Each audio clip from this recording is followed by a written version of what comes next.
Hey guys, welcome to the course. So in this first introductory lecture, I'm just going to cover the course overview, talk about the course format, and set some expectations. So in the first section, we're going to cover the basics. I'm going to talk about what is outsourcing, what's not outsourcing, what are things that should be outsourced and things that absolutely should not be. We're going to get a little bit into depth about how it works, what are kind of the intrinsic values of outsourcing, and what are some of the systematic disadvantages of it. In the second section, we're going to cover three big platforms. We're going to look at Elance, Upwork, and Freelancer. We're going to dive pretty deep into each individual one. I'm going to show you individually how they work.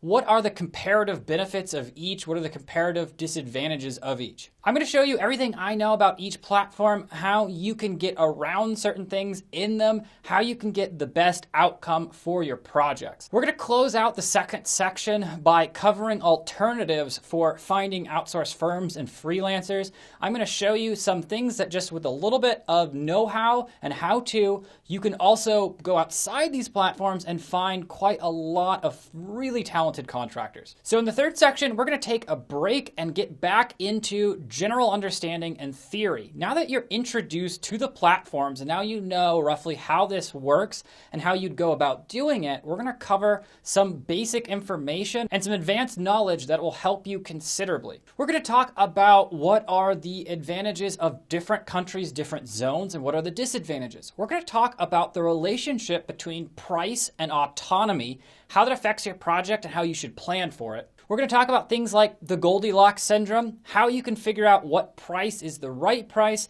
And then we're going to talk about different types of outsourced firms, freelancers, and everything in between. Then in section 4, we're going to jump back in, get some hands-on experience with making job postings. We're going to cover how do you write the best description, write the perfect title, how do you get all of your settings right, things that would take you years to figure out without guidance. Then in section 5, I'm going to start going over some common strategies for working with outsourced firms. And then we're going to cover some less common, more unique strategies that we here at SprintKick use all the time to dramatically increase our efficiency. We're going to cover techniques like the $50 test, hidden screeners, rapid cycling. We're going to get into some strategies that work with wording and some strategies that work with you taking the initiative and messaging. Section 6, now that you're pretty good at this, we're going to step back again and we're going to get some more understanding, more information about what are the best ways of outsourcing. We're going to talk about things like specializations, legality. Is site reputation important for you? We're going to cover basic tenets for judging your contractors. We're going to cover a lot of red flags you should also be looking for. We're also going to cover a lot of things that people worry about that you shouldn't worry about. Then in section 7, I'm going to show you how you could make the best specifications and the best documentations you can. Documentation is incredibly important if you want to have a successful project. The thing that separates the amateurs from the professionals are the people who can make professional documentation. We're going to cover creating spec sheets, which is something I've been doing for over 7 years. I'm going to show you what sections to put in, what to leave out. We're going to drill down on every single section, and I'm going to walk you through step by step how to make an awesome one that gets the outcome you want. Then after that, I'm actually going to teach you how you can use a tool online to create wireframes. And wireframes are going to be the cherry on top with your documentation. So at the end of that section, you'll know how to make amazing spec sheets for really any project, any scenario. You're also going to know how to wireframe, which is an amazing skill if you ever want to go into UX, or if you just want to be a professional and be able to communicate your project idea effectively. Then in section 8, I'm going to give you everything I know about how you pick the right contract. We're going to use some tricky techniques to figure out who's telling the truth, who's not, figuring out who's high caliber and who's low caliber. We're going to cover every single aspect of it. We're going to talk about response rate. We're going to talk about bid rate. We're going to look for things like price inflation and how you can sniff that out. I'm going to take you through the entire time and walk you through what mentality you should have, what should you be looking for, and what should you actually be ignoring. Then in the next section, we're going to cover some basic free online project management tools that will dramatically help you run your outsourced project.